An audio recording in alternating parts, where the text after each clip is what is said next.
Bonsoir et bienvenue dans 28 minutes. Au sommaire, droits de la femme et droits de l'homme bafoués. La Syrie entame sa 5e année de guerre sur fond de catastrophes humanitaires et de dilemme moral, puisque l'administration américaine prétend vouloir négocier avec Bachar el-Assad. Faut-il la suivre sur cette voie? On en débattra, mais pas avant d'avoir reçu une femme qui est à elle toute seule, ambassadrice, ONG, boîte aux lettres, machine de guerre, porte-parole, empêcheuse d'exécuter en rond, journaliste, bref, sacré pépé.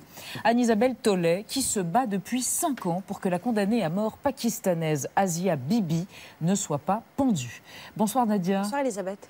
Bonsoir Bruno Duvy. Bonsoir Elisabeth. Et bonsoir Anne-Isabelle Tollet. Bonsoir Elisabeth. La mort n'est pas une solution. Voilà un ouvrage de combat que vous publiez, un témoignage donc sur Asia Bibi, cette jeune pakistanaise analphabète de 47 ans qui a été condamnée à mort pour blasphème. On va y revenir, mais juste une actualité. Aujourd'hui même, à Paris, le Conseil de Paris a voté à l'unanimité quoi? La citoyenneté d'honneur. Donc c'est plus qu'un honneur, c'est une protection pour Asia Bibi et je suis heureuse que le Conseil... C'est une protection? C'est pas juste un symbole?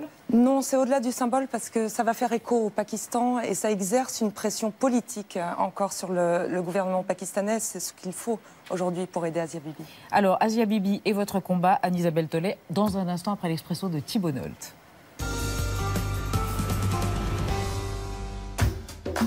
En 2010, le tribunal municipal d'Itanwali au Pakistan rendait une décision qui emplissait de joie le cœur d'un mollah local Des larmes de joie ont coulé de mes yeux. et qui remportait le suffrage des administrés.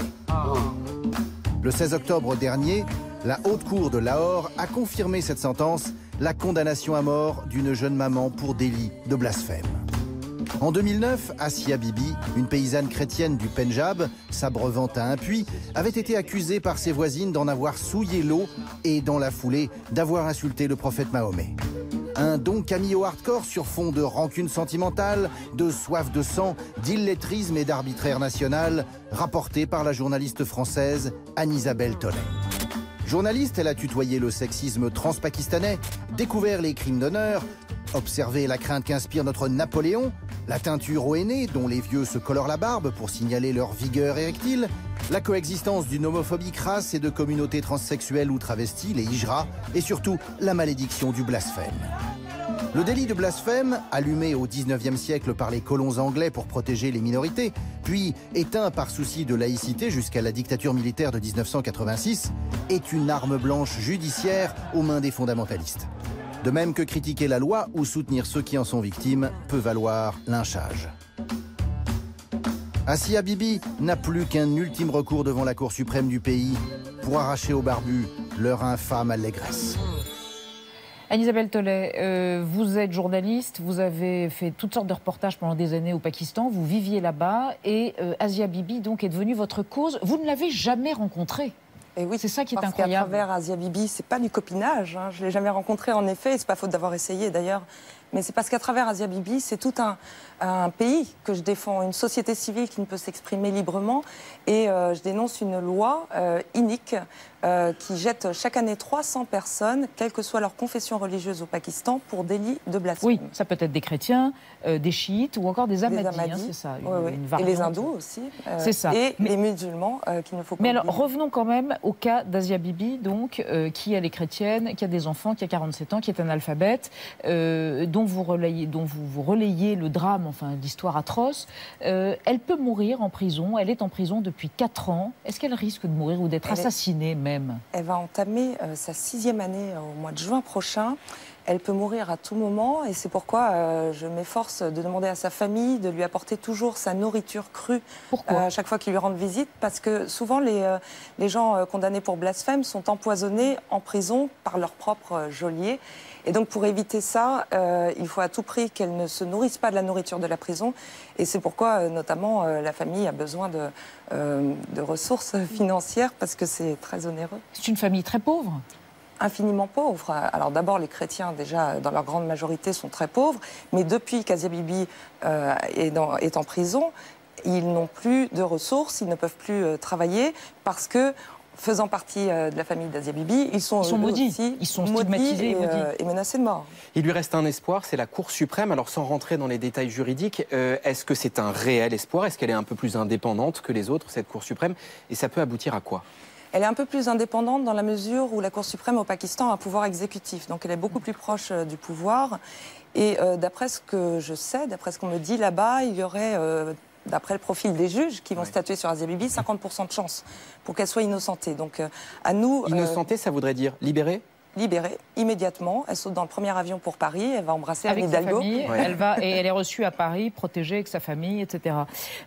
Vous avez au cours de cette histoire, de cette enquête d'abord, vous avez perdu des amis. Vous avez perdu un ami qui était le ministre des minorités, qui a été assassiné lâchement. Il s'appelait Shahbaz Bhatti et il avait défendu Asia Bibi. Vous pouvez nous parler de lui ? Absolument. Shahbaz Bhatti a eu le courage au Pakistan de s'exprimer en faveur d'Asia Bibi. Et il a été tué, comme vous le dites, lâchement par les talibans pakistanais. Mais 2 mois plus tôt, c'était un gouverneur du Pendjab, musulman, qui lui aussi avait pris la défense. Qui lui aussi a pris la défense d'Asia Bibi et qui a été assassiné. Si bien que la classe politique, après ça, s'est murée dans le silence. On ne parle plus du blasphème parce que à chaque fois que quelqu'un ouvre la bouche, il se fait assassiner. Juste pour revenir sur ce qui se passe dans les tribunaux, vous décrivez une scène dans votre témoignage où 200 ou 300 barbus viennent dans un tribunal alors qu'un jugement doit être rendu pour faire pression sur les juges qui eux-mêmes ont peur d'être exécutés arbitrairement une fois que le jugement aurait été rendu, non pas dans le sens du fondamentalisme, mais de quelque chose de plus libéral. Donc les mollahs, les barbus font pression physique. Ils font pression physique, ils sont autour du tribunal, ils sont dans le tribunal. Et c'est pourquoi il est si difficile pour les juges qui ne sont pas suicidaires, on ne peut pas leur jeter la pierre, de ne pas pouvoir innocenter Asia Bibi.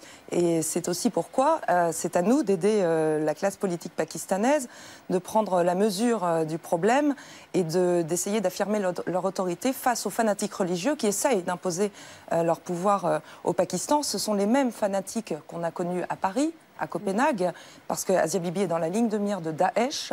Et je suis Comment étonnée. savez-vous ? Elle est officiellement... Elle est officiellement dans la ligne de mire de Daesh, parce qu'il y a une semaine, un documentaire sur Asia Bibi dans lequel je participe, qui a été diffusé en Pologne, dont le site internet a été hacké par Daesh, l'État islamique, vous savez, le fameux logo qu'on connaît.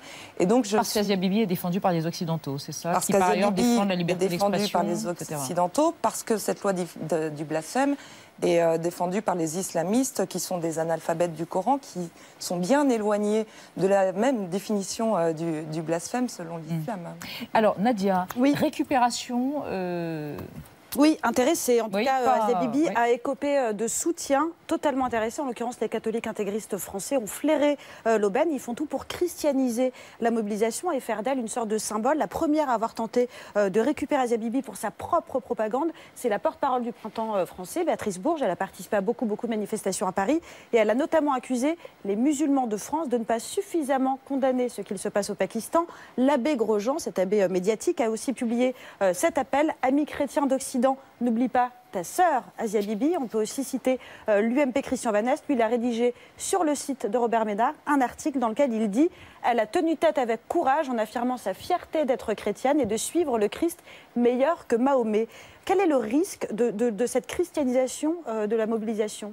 Qu'est-ce que ça comporte comme risque? Mais le risque, c'est de la faire tuer, tout simplement. Et c'est pourquoi moi, je me suis toujours opposée à ces gens-là qui m'ont évidemment tenté de m'approcher et de faire en sorte que j'adhère à leur mouvement.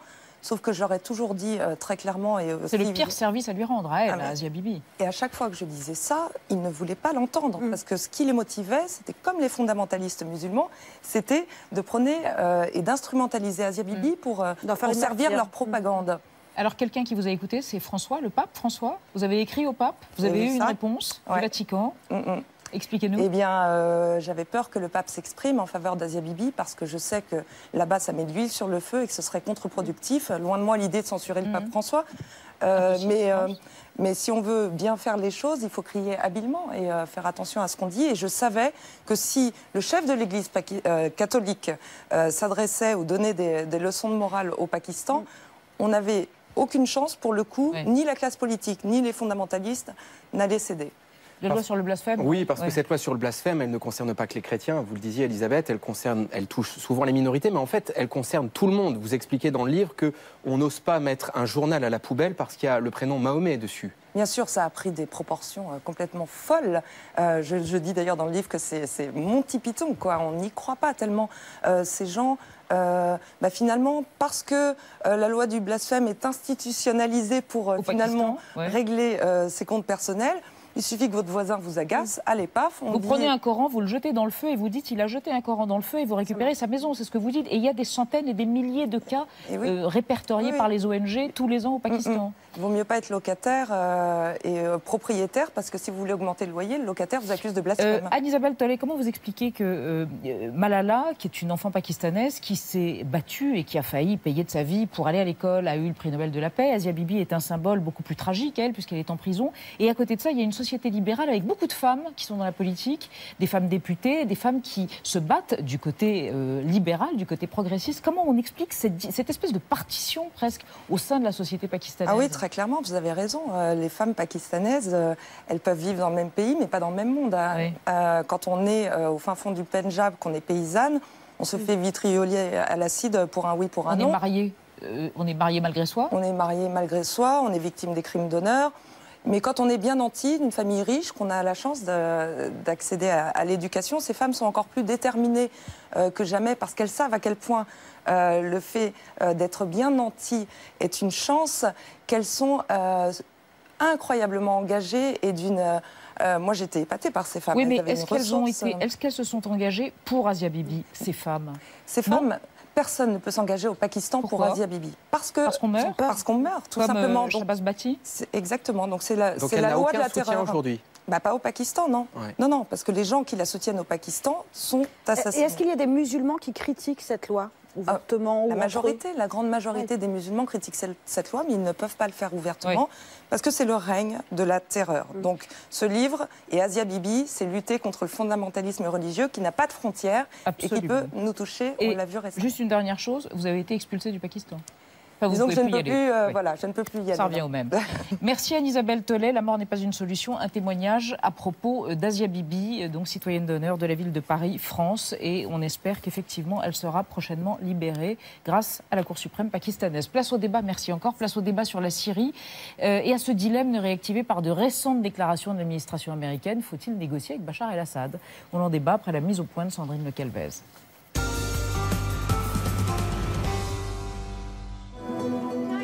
C'est devant la Maison-Blanche que ces Syriens ont donné de la voix contre Bachar al-Assad et contre la politique de Washington.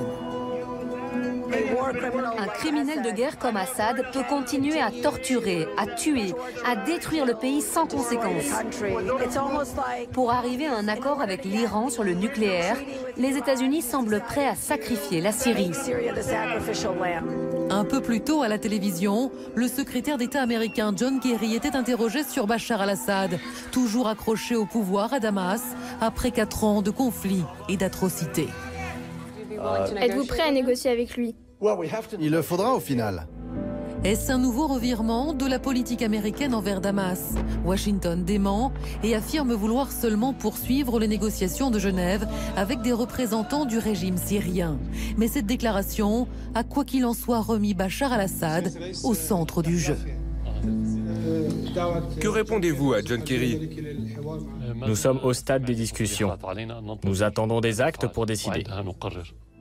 Le dictateur serait-il devenu fréquentable? Avec la progression des djihadistes de l'État islamique, l'ennemi aurait-il changé en Syrie?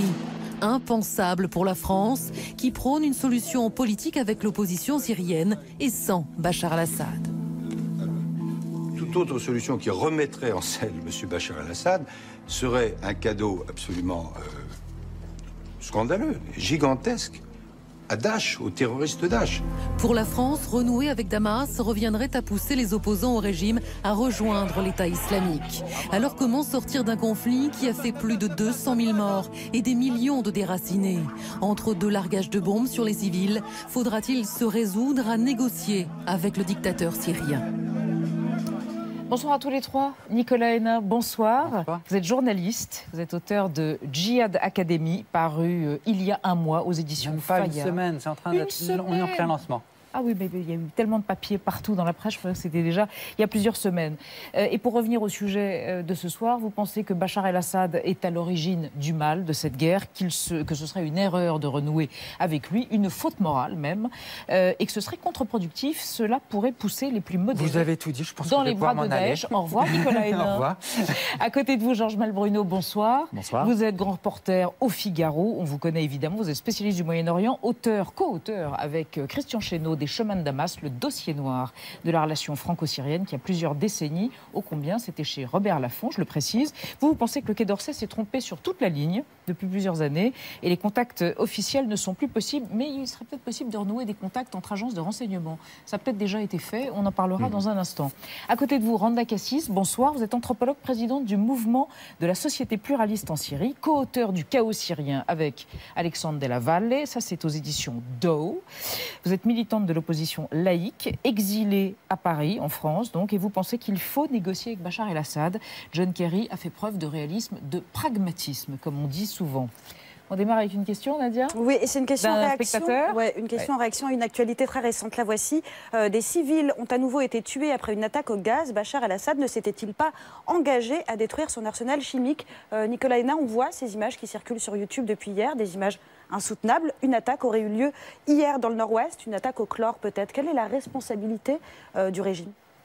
Eh bien, elle est ici évidente. Et je pense que c'est très important de regarder ces images, même si elles sont difficiles. Des enfants, notamment. On voit des enfants au teint vitreux, bave, qui suffoquent.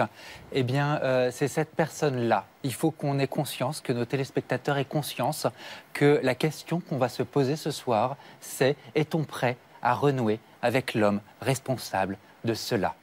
Sur du strict point de vue du droit, il se trouve que depuis le bombardement chimique de la Ghouta en août 2013, Bachar el-Assad s'était engagé à détruire son arsenal chimique.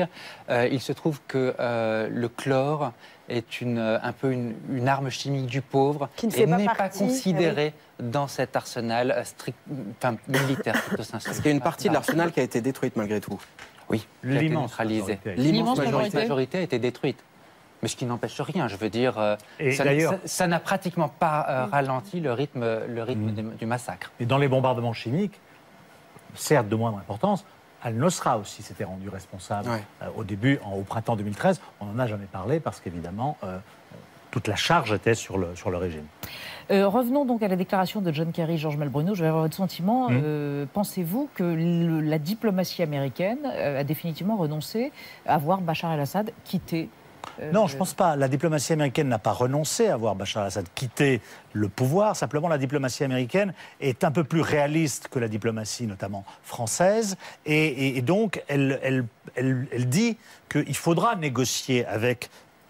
peut-être pas Bachar el-Assad, mais son entourage, dans le cadre de Genève 1. C'est une évidence. Staffan de Mistura, le responsable des Nations Unies, le dit aussi. Aujourd'hui, on est face à un constat où Bachar el-Assad ne va pas être vaincu militairement.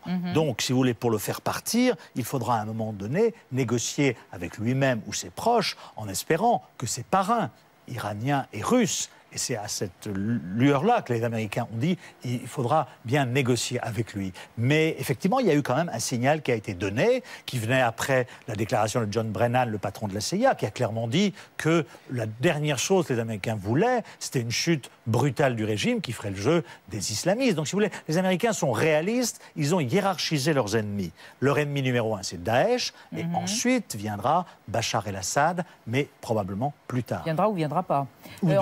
Votre sentiment? Oui, tout à fait. On reproche en fait au pouvoir français qu'il est quand même la France, le gouvernement français se place sur un plan moral et n'est pas réaliste. Le plan moral n'est pas réaliste. tout à fait sur l'émotion. Il faut quand même être réaliste et pragmatique. Parlons des armes chimiques. Je suis certainement, il est peut-être possible que Bachar al-Assad est capable de le faire. Mais à vrai dire, comment on peut avoir les preuves? Même les preuves de 2013, août 2013, il y a les études de MIT qui a quand même prouvé le contraire. C'est quoi MIT, Massachusetts? Oui, tout à fait. Alors qui a prouvé le contraire. Nous sommes en train, ici, il y a deux propagandes et nous pourrons quand même ne pas se laisser tout simplement croire à n'importe quoi et vivre cette émotion. Il faut être réaliste, il faut quand même arrêter les fusions de sang syriens. Comment le faire?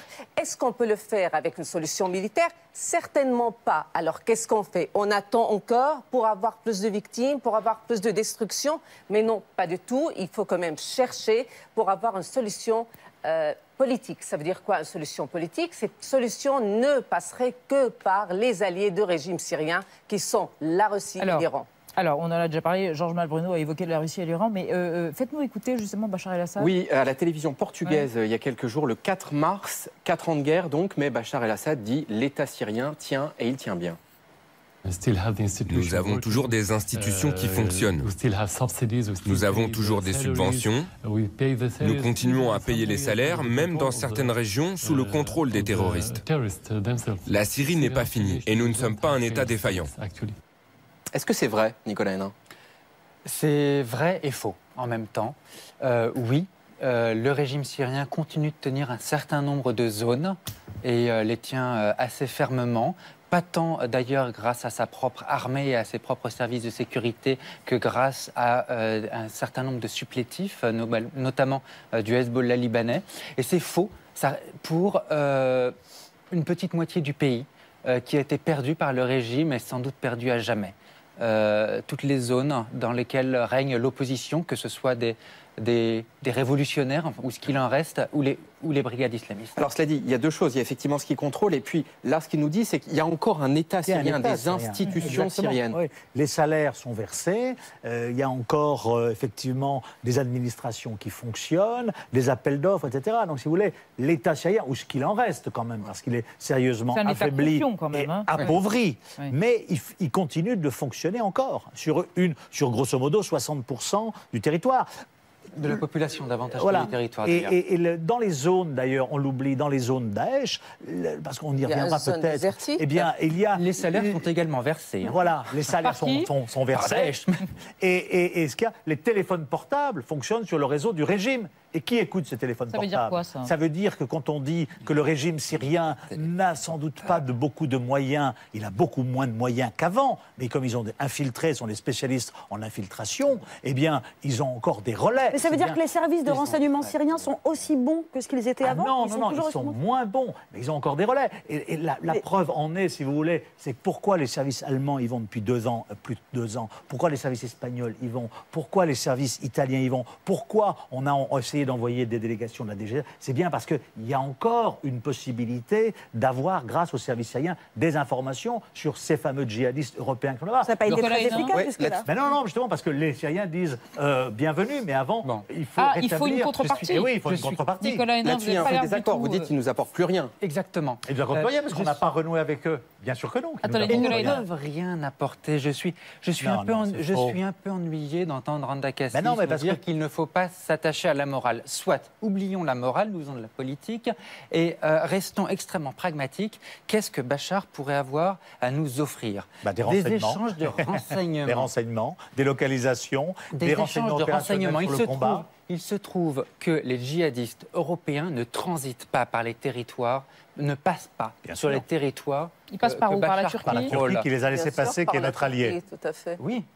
L'allié de collaborons l'Occident. davantage avec la Turquie. Bref, ils ne passent pas par les territoires, en tout cas, ils ne passent pas par les territoires contrôlés par Bachar. Il n'y a pas non plus de moyens d'interception, parce que pratiquement toutes les communications des djihadistes passent par satellite et sont encodées. Et donc, il n'y a pas de renseignements Alors de pourquoi valeur. Les services européens y retournent, certains? ils vont faire du tourisme à Damas? Certainement. Pourquoi la France a essayé d'envoyer en décembre 2013 une délégation de la DGSE, une autre de la DGSI? Pourquoi Patrick Barakan est allé voir Ali Mamlouk? Ah oui, alors les gens s'imaginent et on en voit comme ça, et on dit parce qu'il fait beau à Damas, on va y aller. Non, la délégation de la DGSE et de la DCRI est allée sur ordre. Elle est allée sur ordre de François Hollande. Des preuves? Bien sûr que j'ai des preuves. On a rencontré Ali Mamlouk dans le cadre de mon bouquin, qui nous a dit, on a les noms. Une délégation qui est allée il y a quelques jours, hein, c'est ça. Christophe Chabot à Amman, Frédéric Monet, le chef de poste de la DGSE à Amman, sont allés sur ordre à Damas voir Ali Mamlouk pour dire aidez-nous, donnez-nous des listes. Alors, le chiffre du jour. Oui, on l'a déjà un petit peu évoqué, c'est 60-65%. C'est la population syrienne qui vit sous le contrôle du régime de Bachar el-Assad. 60 à 65%, on parle bien de la population, pas du territoire. On estime qu'il contrôle à peu près un tiers du territoire. Sous contrôle du régime, est-ce que ça veut dire soutien au régime?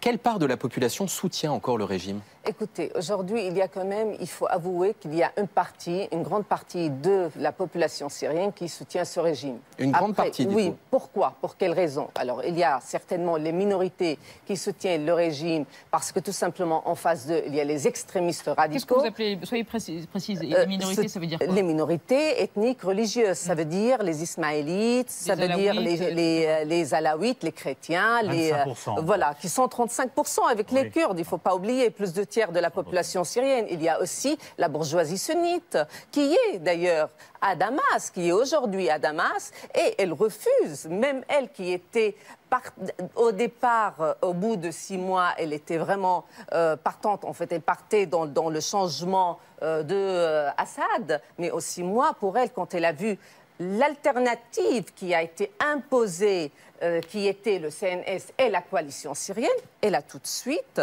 renoncé et elle préfère d'avoir un régime tel que le régime syrien qu'avoir notre alternative comme la coalition qui est dirigée et elle dépend cette coalition de pétroménarchie du Golfe et la coalition, c'est l'ancien Conseil national syrien auquel vous apparteniez, qui vous a éjecté. Oui, mais j'ai quitté, ou plutôt j'étais exclue. Vous avez quitté ou vous avez été quitté? Non, j'étais exclue, juste pour rafraîchir aussi la mémoire de M. Henna, que j'étais quand même exclue. Pourquoi? Parce que j'ai alerté de risque djihadiste, voilà, sur le risque djihadiste en Syrie, qui était considéré de farfelu. Randa Kassis, on n'est pas là pour revenir sur votre biographie, néanmoins. Randa Kassis, on ne va pas revenir in extenso sur votre biographie, mais juste avoir le sentiment de Nicolas Hénin, qui sait tout ça parfaitement, j'en suis sûre.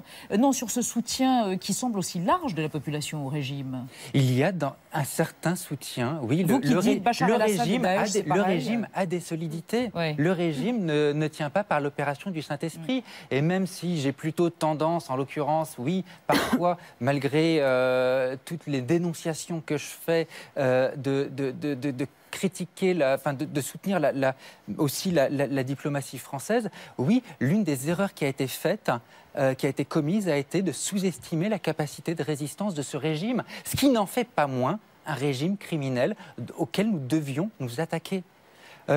Revenant sur le risque djihadiste, personne conteste le contraire. A été créé par Bachar el-Assad. Mais arrêtez, Daesh a existé bien avant en Irak, mais l'État islamique en Irak. Je vais vous dire, alors, juste pour... Vous savez, on va laisser Nicolas Hénin développer ses arguments. De prisonniers existait en Irak de la prison de Sanaya. On ne vous comprend pas. Ne parlez pas tous en même temps. Je vais juste finir Nicolas Hénin et ensuite il faut qu'on avance avec Nadia. Juste terminer. Les accords, la semaine dernière, l'Union européenne condamnait un intermédiaire pétrolier qui fait du trafic de pétrole. Mais laisse-moi finir, bordel! Qui faisait du trafic entre le régime et l'État islamique. Là, actuellement, on apprend qu'il y a des échanges d'électricité et un accord sur l'électricité dans la zone d'Alep. Je veux dire, il y a sans cesse des affaires économiques. Bachar a instrumentalisé Daesh. Voilà, il l'a pas créé. Ça y est, Georges Bruno Mais oui, mais on l'a toujours dit. Il ne faut pas dire que Daesh a été créé Nicolas par Bachar Hénin dit c'est Janus Russie. Ce sont les deux mêmes faces, les deux mêmes pièces. C'est les grandes formules qui ne veulent rien dire, quoi. Alors, on va essayer d'avancer. J'aimerais bien, Nadia, qu'on évoque... Oui, alors pardon de revenir dans la morale et l'émotion, mais il y a une vidéo qui a fait le tour du monde. Et tant mieux, c'était le but. C'était le 19 février dernier, à Douma, un quartier de la banlieue de Damas. Un activiste et journaliste citoyen a fait une mise en scène assez macabre. On voit des enfants en combinaison orange dans une cage, soit une réplique de l'immolation du pilote jordanien qui avait été capturé par Daesh. Ce sont des images dérangeantes. C'est aussi le but, avec un message clair qu'on peut voir sur l'une des affiches qui est tenue par un enfant. Nous avons vu vos médias quand le pilote jordanien a été brûlé, mais nous ne voyons pas vos médias quand les enfants de Douma sont brûlés. Et en effet, Douma est très régulièrement pilonné par le régime. Début février, 183 morts, dont 55 femmes et enfants. C'est une réalité qui est très régulièrement documentée, notamment par le très sérieux réseau syrien des droits de l'homme, parce qu'on parle beaucoup de l'Observatoire syrien des droits de l'homme. Ce réseau est également sérieux.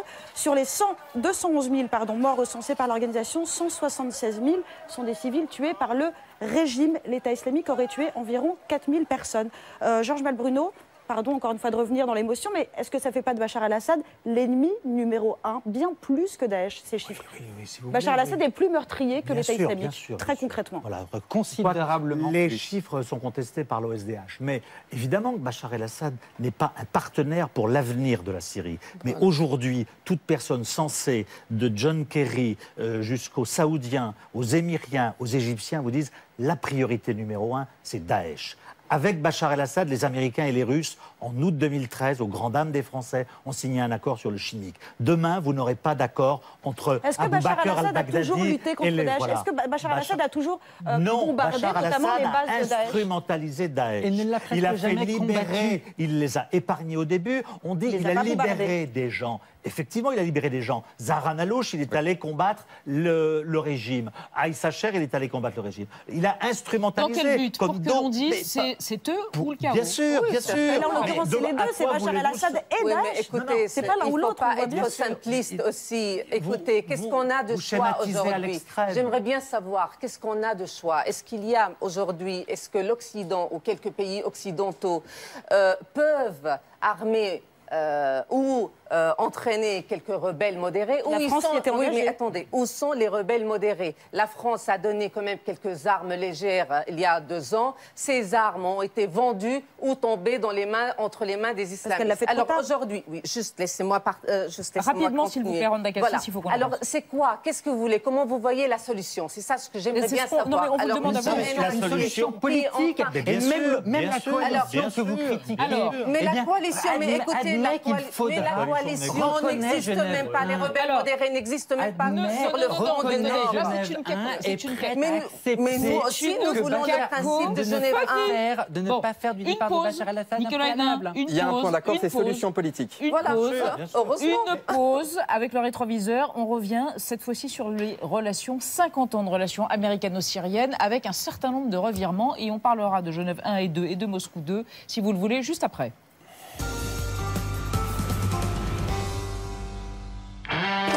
Après la Seconde Guerre mondiale, les relations américano-syriennes n'existent pas. Durant la guerre froide, Damas se range même dans le camp de l'URSS. Puis en 1979, le département d'État américain inscrit la Syrie sur la liste des pays soutenant le terrorisme. Quelques années plus tard, l'ombre de la Syrie plane derrière différents attentats sur le territoire libanais. L'appartenance à la liste noire s'accompagne de restrictions économiques et financières. Mais en 1994, un premier dégel a lieu entre les deux pays. Une rencontre à Genève, puis Bill Clinton se rend carrément à Damas pour rencontrer son homologue Hafez al-Assad. 20 ans qu'un président américain n'avait pas posé le pied sur le sol syrien. Je crois qu'il veut la paix et je crois que nous allons y parvenir. Les États-Unis sont accueillis en amis, mais la position de la Syrie par rapport à Israël représente la pomme de discorde. Le pays reste sur la liste noire. Nous sommes d'accord pour le principe de l'échange de la terre contre la paix. La Syrie n'a commis pour cela aucun acte de terrorisme. Les Américains sont mal informés. Les deux présidents se retrouvent à Genève en 2000, mais la paix des braves n'aura jamais lieu. 3 ans plus tard, l'administration Bush déclare la guerre à l'Irak. Damas dénonce une agression barbare. Quant au gouvernement américain, il accuse la Syrie de posséder des armes de destruction massive. Nous avons vu des tests d'armes chimiques en Syrie au cours des 12 à 15 derniers mois. Deuxièmement, les services de renseignement nous ont indiqué que la Syrie a autorisé des Syriens et d'autres à se rendre en Irak. Des personnes armées ou munies de brochures indiquant que ceux qui tueraient des Américains ou des membres de la coalition seraient récompensés. En 2004, George W. Bush met définitivement fin aux relations entre les deux pays avec la loi sur la responsabilité syrienne qui impose des sanctions économiques. Bruno, avant de conclure. Oui, on voit les allers-retours des diplomaties. Aujourd'hui, qui est incontournable pour obtenir cet accord politique que vous appelez tous les trois de vos voeux? Qui est incontournable? L'Iran, la Turquie, l'Arabie Saoudite. Voilà, les acteurs régionaux. La coalition, tout ça ne compte pas beaucoup parce qu'ils n'ont plus d'emprise sur le terrain. La coalition est rebelle modérée, En revanche, effectivement, la Turquie, c'est par là que passe l'aide, qui aide les rebelles à Alep. L'Iran, parce que c'est le principal soutien du régime. Et l'Arabie Saoudite, parce qu'elle est derrière aussi un certain nombre de rebelles. Voilà. Lorsqu'il y aura un accord entre ces trois-là, eh bien la solution politique sera envisagée avec un parrainage américano-russe. Randa Kassis. Puisque nous parlons de processus politique, et j'ai participé à Moscou 1 et je participerai à Moscou 2 et certainement aussi à Moscou 3, jusqu'à jour, voilà, nous arrivons quand même à créer un gouvernement de réconciliation nationale ou d'union nationale. Alors, puisque j'ai participé, je sais très bien que la Russie ne soutient pas vraiment Bachar al-Assad. Elle soutient l'État syrien. Elle soutient quand même le régime entier, mais pas la personne de Bachar al-Assad. Ce qu'il faut, il lui faut quand même une alternative. Ce que nous sommes en train de travailler sur une alternative. Cette alternative ne sera jamais la coalition nationale J'aimerais avoir le point de vue de Nicolas Hénin, s'il vous plaît. Ce n'est pas la coalition nationale syrienne. Ça, ce qui est certain. On a compris que ça n'était pas vos amis. Nicolas Hénin. Ce qu'il faut comme solution, c'est certes... Vous savez, j'étais à Bagdad en 2003, au moment où le régime s'est effondré. Je sais ce que ça peut vouloir dire que l'effondrement d'un pays, et oui, il faut sauver des éléments du régime. Ce régime n'est pas intégralement meurtrier. Ce que je condamne strictement, c'est de dire que ce qu'il faut récupérer de ce régime, ce sont ses services de sécurité. Parce que ce qui rend aujourd'hui Bachar el-Assad particulièrement infréquentable, ce sont ces services de sécurité qui ont été tellement criminels ces dernières années. Renseignement et sécurité, vous voulez dire. C'est un petit peu comme si le discours qu'on entend parfois, c'est un petit peu comme si, il y a 70 ans, on disait Hitler est infréquentable. En revanche, la Gestapo, les SS et les camps de concentration peuvent nous aider à lutter contre un ennemi commun. C'est stupide, c'est immoral. Merci Nicolas Hénin. Et une injection de légèreté, si vous le voulez bien, grâce à Jean-Mathieu Pernin qui va nous rejoindre. Jean-Mathieu Pernin, c'est la culture populaire, chers amis, sur France Info, les séries Z, les BD fiscales, les super-héros psychotiques. Et alors ce soir, une révélation, les Simpsons avaient prophétisé la guerre civile syrienne. Exactement. J'ai du mal à le croire. Et oui, c'est vrai, Elisabeth. Non, mais pour se détendre, les Simpsons, c'est bien. Hein, je pense qu'on a un peu besoin. On en a besoin. Et tellement bien que l'un de mes ravisseurs en était fan. Et ben voilà. Et ben justement, vous allez dans mon sens, hein, Nicolas Hénin, puisqu'il figurez-vous que les Simpsons sont aussi donc à l'origine. Voilà, ils avaient révélé bien avant tout le monde le conflit syrien. Enfin ça.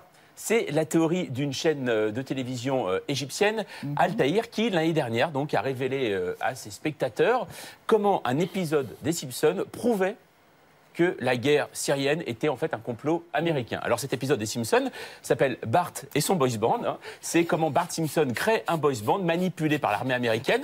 Et il y a un clip en fait où il bombarde donc une armée arabe. Et dans cette armée arabe, il y a un petit drapeau. C'est celui-là qui est entouré en rouge. Et c'est celui, voilà, de l'armée syrienne libre, donc les opposants. Alors justement, c'est ça toute l'histoire. Je vais être un peu pressé. Hein. Mais en tout cas, voilà, donc c'est pour Al Tahrir, c'est donc la preuve, en tout cas, de l'implication d'un dessin animé américain dans les soutiens aux opposants de Bachar el-Assad. Seul problème, vous l'avez dit, c'est que ce dessin animé date de 2001. Voilà, une époque où il n'y avait pas encore d'opposition armée à Bachar el-Assad, ni de révolte. Mais la journaliste d'Al Tahrir ne se démonte absolument pas. Et elle dit c'est normal parce que les diffusions des Simpsons, comme des autres séries américaines, c'est très en retard par rapport aux États-Unis. Et donc la diffusion et la rediffusion de cet épisode au Moyen-Orient a correspondu pile au moment où les Américains le souhaitaient, au 2011, au début, bien sûr, de la révolte contre Bachar el-Assad. Alors, c'est vrai que les médias égyptiens sont assez friands de la théorie du complot, des théories le prochain bouquin Thierry Messant. Voilà, exactement, entre très farfelu envers les États-Unis et Israël.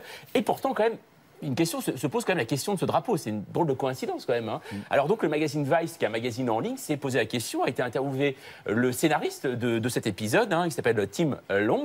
Alors lui, donc il se dit en fait, on s'est inspiré d'un drapeau des années 30, mais alors concernant la couleur, je peux rien vous dire, je me souviens absolument pas. Et c'est là qu'on se dit que c'est quand même un peu étrange, quand même, toute cette histoire, parce que 13 ans après, ne pas se souvenir de la couleur d'un détail dans le plan à gauche du 145e séquence du 14e épisode de la 12e saison des Simpsons, c'est vrai que ça pose quelques questions. Ça cache quelque chose. Bien sûr. Sans transition, merci Jean-Mathieu. Place au forcené des intox. Ce soir, quart d'heure warolien pour Juliette Méadel, porte-parole du Parti socialiste.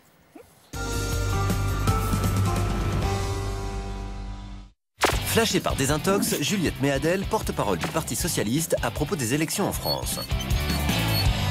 C'est assez classique, hein. C'est-à-dire que les élections intermédiaires sont quasiment toujours perdues pour les majorités en place. Une espèce de règle automatique de la Ve République.